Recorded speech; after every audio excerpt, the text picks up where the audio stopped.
میں فراق صاحب کے پاس اس وقت پہنچا جب میری خود سے بالکل ملاقات نہیں ہوئی تھی. وہ تو اب بھی نہیں ہوئی. ہائی اسکول پاس تھا, 19 18 20 سال کی میری عمر تھی. مجھے یہ بتایا گیا تھا کہ فراق صاحب شاعروں سے بہت اچھا سلوک نہیں کرتے, اجازت نہیں ہے ان کے ہاں شاعروں کا آنے کی. غلط کیسے کسی نے بتایا ہوگا. تو میں جاتا رہتا تھا, کچھ رمیش بھائی سے دوستی رہی, کچھ قریب ہوتا گیا ان کے. اس کام بھی میں ان کے لکھنے پڑھنے کا کرتا رہا, اور کبھی یہ نہیں میں نے بتا کے دیا کہ میں خود بھی شعر کہتا ہوں. اور وہ اکثر کہتے بھی تھے, لوگوں سے تعارف کراتے تھے کہ یہ لڑکا ٹھیک ہے, اس کی سب سے بڑی خوبی یہ ہے کہ یہ شعر نہیں کہتا. اور وہ خوبی میں نے اب تک قائم رکھی ہے کہ لوگوں کو خبر ہو گئی کہ میں شاعر ہوں لیکن میں شعر نہیں کہتا ہوں. کیونکہ اس معیار سے جو شعر کا معیار ہے, واقعی جس آدمی کو یہ خیال ہو جاتا ہے کہ اس نے اس کو چھو لیا, وہ اس سے اتنا ہی دور ہو جاتا ہے. دیکھیے یہ عجیب بات ہے کہ اتنا اچھا پیپر ٹنڈن صاحب کا پڑھا گیا. فراق صاحب خود بولنے کبھی کبھی یہاں آ گئے, لیکن ابھی تک فراق صاحب کے وہ شعر اس محفل میں نہیں آئے جو فراق صاحب کے تھے. انہوں نے ٹھیک کہا کہ فراق صاحب سے ہر وقت نہیں مل سکتے, سیمینار میں بھی نہیں مل سکتے. فراق صاحب سے ملنے کے لیے وہاں جانا پڑتا ہے جہاں فراق صاحب یہ کہتے ہیں کہ مدتیں گزری تیری یاد بھی آئی نہ ہمیں, مدتیں گزری تیری یاد بھی آئی نہ ہمیں, اور ہم بھول گئے ہوں تجھے ایسا بھی نہیں. بہت پہلے سے ان قدموں کی آہٹ جان لیتے ہیں, تجھے زندگی ہم دور سے پہچان لیتے ہیں. عشقیہ شاعری نہیں, انقلاب ہو, وہ انقلاب جس کے لیے تلوار پھینک دی تھی ترقی پسندوں نے, قلم پھینک دی تھی اور تلوار اٹھا لیا تھا. وہ ساری بڑی بڑی کتابیں لکھتے رہے, لیکن انقلاب کو 2 مصروں میں کئی صدیوں کے انقلاب کو باندھ لینا, غزل بنا لینا صرف فراق کا کام تھا. دیکھ رفتار انقلاب فراق کتنی آہستہ اور کتنی تیز. کتنی صدیوں سے آپ پتہ ہی نہیں چل رہا کہ انقلاب نہیں آ رہا اور ایک لمحے میں آتا وہ لمحہ. تو اس طرح میں آپ سے یہ عرض کرنا چاہ رہا تھا کہ رمیش صاحب کی یہ بات بالکل سچ ہے کہ فراق صاحب کو تلاش کرنا چاہیے اور اس میں کھونے کی سعادت حاصل کرنا چاہیے. بس یہ فراق سے ملنے کا ایک زینہ ہے. ایک عجیب بات میں آپ لوگوں کے سامنے فراق صاحب کے ہی وسیلے سے آگے عرض کروں گا. شروع میں آپ کو ایسا لگے گا کہ میں کچھ اور بات کرنے جا رہا ہوں. فراق صاحب سے بڑا انگریزی داں اردو میں ابھی تک کوئی نہیں پیدا, انگریزی داں. اور اسی کے وسیلے سے شاید ہندوستانی ادبیات سے زیادہ مغربی ادبیات پر بھی ان کی شعریات پہ تو خاص طور پہ نظر تھی, اور خاص طور پر رومانٹک پیریڈ کو جس طرح سے وہ غزل بنا لیتے تھے وہ انہی کا حصہ تھا. ایک عجیب بات ہے, جیسے میں آپ سے کہوں کہ آج ہم دو جملے نہیں بول سکتے, یہاں سے باہر نکل کر کے یہ نہیں بتا سکتے کہ یہاں کون بیٹھا تھا, کیا پہنے تھا, کس کے ذریعے میری آپ کی گفتگو ہو رہی تھی, اگر انگریزی کے لفظ ہم استعمال نہ کریں. میں کہوں گا کہ لائٹ چلی گئی, چلی گئی, روشنی چلی گئی تھی تو جنریٹر چلایا تو روشنی آئی, مائک سے یہ بول رہے تھے, سامنے کیمرہ میری تصویر لے رہا تھا, آپ شعر پڑھ رہے تھے لیکن مجھے آپ کی شرٹ بہت اچھی لگ رہی تھی. تو اس طرح جب ہماری زندگی میں 500 لفظ ہیں زندگی میں ہماری جو ہم برتتے ہیں, اور کم 400, اور اس میں 200 سے زیادہ انگریزی لفظ ہیں, اور انگریزی کے سب سے بڑے شاعر رگھوپتی صاحب فراق کے ہاں غزل کا ایک لفظ انگریزی کا نہیں آیا, یہ مجھے بہت پریشان کرتا رہتا تھا. تو بہت ڈرتے ڈرتے میں نے ان سے ایک دن پوچھا تو انہوں نے وہی بات کہی جو بھی بار بار یہاں دہرائی گئی ہے کہ کتاب سے, علم سے شاعر کا رشتہ نہیں ہوتا. صدیوں جب ہم کسی چیز کو جی لیتے ہیں تب وہ غزل بن سکتی ہے. آپ نے مائک لا کے رکھ دیا ہے, ابھی تک مائک پہ اردو میں شعر اس لیے نہیں کہا جا سکا کہ ہم اس مائک کو مشکل سے 25 سال سے جی رہے ہیں. شعر نہیں بنا سکتے, پروز لکھ سکتے ہیں.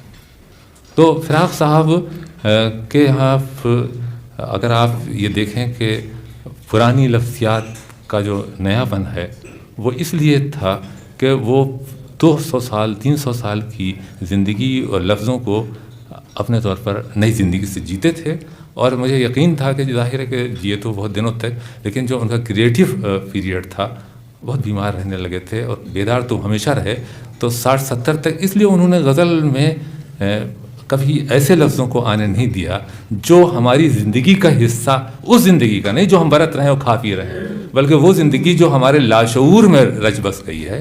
تو اس طرح سے وہ یہ اشارہ ضرور دے گئے تھے بار بار اپنی تحریروں سے کہ جو زندگی ہم شعور سے زیادہ لاشعور میں جیتے ہیں، جن لفظوں کو استعمال کرتے ہیں، جب وہ ہمارے شاعری کا حصہ بن سکیں گی، تب ہم یہ نہیں کہ آج کوئی چیز دیکھی اس کو ہم غزل و شاعری نہیں بنا سکتے.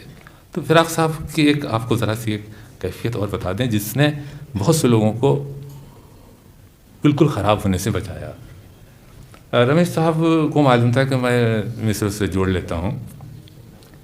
ایک دن میں وہاں گیا تو فراق صاحب لان میں ٹہل رہے تھے، عجیب سی کیفیت تھی، اور ایک شعر وہ اپنی ایسی رونی مگر دنیا کی شاید سب سے دل میں اترنے جانے والی آواز میں روتے ہوئے، جب وہ گاتے تھے تو روتے ہوئے لگتے تھے، وہی سب سے زیادہ خوبصورت ترنم ہوتا تھا. تو اس میں پڑھ رہے تھے تو مجھے کچھ سنا سنا سا لگا. تو جب ایک آدھ دفعہ وہ چکر کاٹ چکے، بالکل آپ خفا نہ ہوئیے گا، بہت آرام سے سنیے گا جب تک میں بات پوری نہ کر لوں. تو مجھے لگا کہ یہ کہہ رہے ہیں کہ تا حد نظر شہر خاموشاں کے نشاں ہیں، تا حد نظر شہر خاموشاں کے نشاں ہیں. اور وہ ان کا خاص اسٹائل کہ اللہ مسافر کی کہاں شام ہوئی ہے. تو صاحب یہ جب جیسے آپ نے واہ واہ کی تو میں بھی بڑا دم بخود تھا. میں نے ان سے گھبرا کے ان سے پوچھا کہ یہ شعر آپ یہ شعر کیوں پڑھ رہے ہیں؟ کہنے لگے بھائی میں نے 20,000 شعر ہیں، خدائے سخن کہتے تھے میر کو، خدائے سخن میر کے، اور میں نے کوئی 20 بار انہیں پڑھا ہے. میں اس شعر کو میں نے میر کو کیسے میں اوور لک کر گیا. مجھے رمیش نے بتایا کہ یہ شعر کل رات سنایا. تو دیکھیے میں ایک 19-20 سال کا بالکل یعنی لے میں پاگل سا ہو گیا کہ میرے منہ سے نکل گیا کہ یہ شعر میں نے رمیش کو سنایا تھا، وہ میرا شعر. صاحب ایک دم اس کا چہرہ لال ہوا، اتنی بری اور بڑی گالی کے ساتھ انہوں نے کہا کسی اس نے کہا ہو یہ شعر خدائے سخن میر کا ہے. کیا ہے اس میں؟ تا حد نظر آج کا انسان کہہ سکتا ہے. تم کیا جانو شہر خاموشاں تم قبرستان کو بولتے ہو. اللہ مسافر کی کہاں شام ہوئی ہے، اس کیفیت کے ساتھ تم اللہ نکال سکتے ہو. سب کچھ میر کا ہے. خدا گواہ ہے کہ میں نے طے کر لیا کہ میں شاعری نہیں کروں گا، اس لیے کہ میر جب اتنے بڑے شاعر ہیں، جب تک ہمیں اپنی زبان نہیں ملے گی. تو میں نے یہ معافی چاہتا ہوں آپ سے، یہ شعر میں نے رکھا بھی ایک طرح سے نہیں ہے، سب جان یہ میں نے اس دن سیکھ لیا کہ اسی طرح سے سیکھا ہے. فراق صاحب سے زیادہ میں نے بار بار ہی کہا کہ انگریزی ایسی تو جانے دیجئے، عربی اور فارسی کے لفظوں کو جب تک ہندوستان کی بارگاہ پہ سجدہ کرنے کی اجازت نہیں مل گئی ہے اس وقت تک وہ غزل نہیں بن سکتی. کوئی لفظ فارسی اور عربی کا ہندوستان میں غزل نہیں بن سکتا. یہ بات فراق نے بتائی تھی اور میں آپ کو بتاتا ہوں. کوئی لفظ آپ لے آئیے. ایک بہت بڑے کئی نقادوں نے فراق صاحب کے لیے لکھا کہ یہ شعر جو ہے وہ بحر سے خارج ہے، اس کی تختیم ہوتی ہے.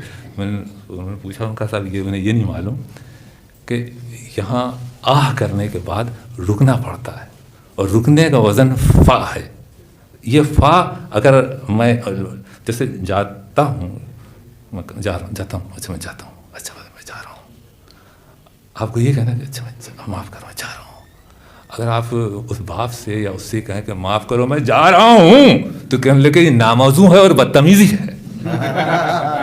شعر میں کس کیفیت کا اظہار ہے یہ صرف شاعر بتائے گا، عروض اور لغت اور آپ کا وہ نہیں بتائے گا.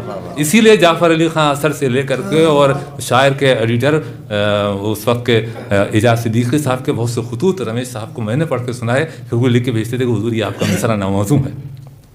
لیکن ناموزوں مصرع نہیں تھا، لفظ ناموزوں تھا جو تم بول رہے ہو. فراق جو بول رہا وہی عین لفظ تھا. اپنی گرامر، اپنی عروض، اپنی جو بحر ہے اور اپنا جو عروض ہے اسے آپ صحیح کر لیں. کون سا لفظ کس وقت کس تلفظ سے بولا جاتا ہے، یہ شاعر کی شناخت ہے. کئی لوگوں نے بھی اس بات کو بتایا، غالب نے بھی بتایا، میر نے بھی بڑی بادشاہت کی. لیکن ہمارے اہل میں یہ بادشاہت، یہ حکومت یہ پیمبری صرف فراق صاحب کا حصہ تھی اور وہی سلسلہ یہاں ہے.